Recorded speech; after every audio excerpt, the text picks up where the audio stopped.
बीते 8 अप्रैल को आरबीआई यानी कि रिजर्व बैंक ऑफ इंडिया के मॉनेटरी पॉलिसी कमेटी की बैठक हुई है। इस बैठक के बाद आरबीआई की गवर्नर और मॉनेटरी पॉलिसी कमेटी के दूसरे मेंबर्स ने करीब 1.5 घंटे का एक प्रेस कॉन्फ्रेंस किया है।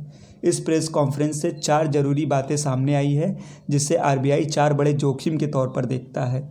आज हम इस वीडियो में इन्हीं 4 बड़े जोखिम के बारे में विस्तार से बात करेंगे। महंगा क्रूड ऑयल बढ़ा सकता है इन्फ्लेशन और करंट अकाउंट डेफिसिट। आरबीआई इसे पहले जोखिम के तौर पर देखता है। आइए समझे कैसे। भारत अपना 80% से अधिक क्रूड ऑयल इंपोर्ट करता है। अंतर्राष्ट्रीय बाजार में जितना अधिक क्रूड ऑयल महंगा होगा, भारत को अपनी जेब से उतना अधिक डॉलर देना होगा। महंगा क्रूड ऑयल आने के बाद देश में पेट्रोल और डीजल के रूप में बदलेगा, यानी कि पेट्रोल एंड डीजल का भी दाम बढ़ सकता है, जिस वजह से महंगा और पेट्रोल डीजल का इस्तेमाल करके हमारे घर पे जो सब्जी, दूध, सामान वाहन से आता है वह भी महंगा हो सकता है, यानी कि इन्फ्लेशन बढ़ने की संभावना है। महंगा crude oil current account deficit पर भी प्रभाव छोड़ सकता है। मान लीजिए हम महंगा क्रूड ऑयल खरीदते हैं तो इससे भारत को इंपोर्ट बिल ज़्यादा भरना पड़ेगा, जिस वजह से भारत के इंपोर्ट और एक्सपोर्ट का गैप बढ़ सकता है और इससे ट्रेड डेफिसिट भी बढ़ेगा, जिस कारण से भारत का करंट अकाउंट डेफिसिट भी बढ़ जाएगा, जो भारत के लिए खतरे की घंटी होगी।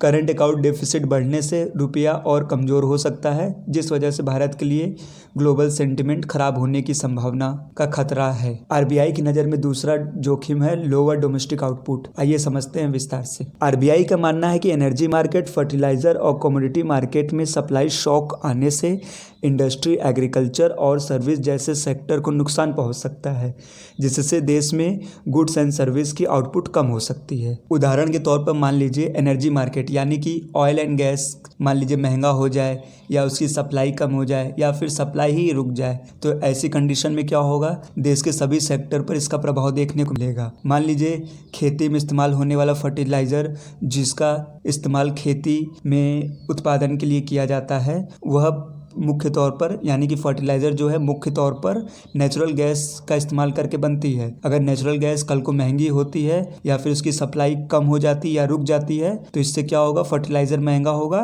या फिर उसका प्रोडक्शन कम हो सकता है, तो जिसका सीधा असर क्या होगा, एग्रीकल्चर के प्रोडक्शन पर बढ़ेगा। इससे क्या होगा, डोमेस्टिक आउटपुट प्रोडक्शन कम हो सकती है या फिर प्रभावित हो सकती है। एक और उदाहरण के तौर पर ले लीजिए, इसी एनर्जी का इस्तेमाल कमोडिटी मार्केट जैसे कि मेटल और केमिकल, ग्लास आदि जगह किया जाता है। एक बार सोच कर देखिए, ऑयल एंड गैस अगर महंगा हो जाए या उसकी सप्लाई रुक जाए तो ये सेक्टर अपना प्रोडक्शन कम कर सकते हैं या फिर रोक सकते हैं। ऐसी कंडीशन में क्या होगा, भारत का जो डोमेस्टिक आउटपुट है वो कम हो सकता है। तो ये आरबीआई के नज़रिए से एक बड़ा जोखिम है। आरबीआई की नज़र में तीसरा बड़ा जोखिम है ग्लोबल मार्केट में बढ़ता हुआ अनिश्चितता या फिर डर का माहौल। आइए समझे कैसे। भविष्य में क्या होगा, इसे लेकर के पूरी दुनिया में टेंशन चल रहा है। अमेरिका, इजराइल, ईरान वॉर कितने दिन और चलेगा कोई नहीं जानता।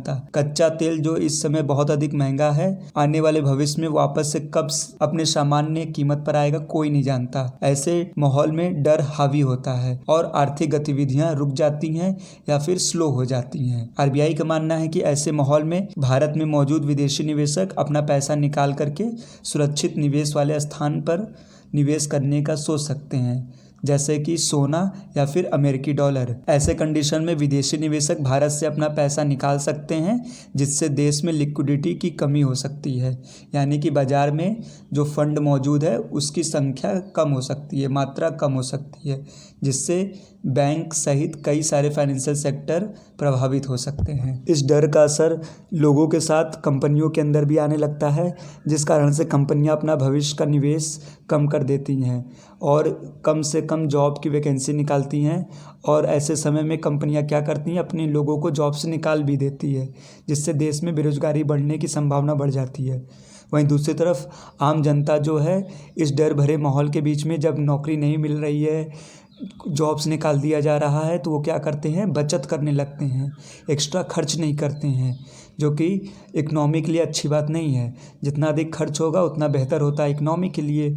और ऐसी कंडीशन में जब पैसा बचाया जाता है तो ये कंडीशन अर्थव्यवस्था के लिए बेहतर नहीं होती है। आरबीआई का मानना है कि अगर ग्लोबल ग्रोथ खराब होती है तो उससे भारत भी प्रभावित होगा। आइए समझे कैसे। अमेरिका, यूरोप, चीन, मिडिल ईस्ट के कई देश की अर्थव्यवस्था की ग्रोथ अगर भविष्य में कमजोर होती है या फिर स्लो होती है तो इससे वहाँ के लोगों की इनकम कम होगी, और उनकी इनकम कम होगी तो तो वो डिमांड यानी कि बाहर से सामान कम मंगवाएंगे। भारत ऐसा देश है जो विदेश में यानी कि अमेरिका, यूरोप, चीन, मिडिल ईस्ट में अपने IT सर्विस, कपड़ा, दवाई आदि को भेज करके पैसे कमाता है। तो ऐसे कंडीशन में अगर विदेशी लोगों का कमाई कम होगा तो उसका असर हम पर भी दिखाई देगा। वो हमसे कम डिमांड करेंगे तो हमारी कमाई भी कम होगी। तो ये ग्लोबल ग्रोथ कमजोर होने का भी असर हमारे ऊपर भी पड़ेगा, जिससे RBI एक बड़ा जोखिम मानती है।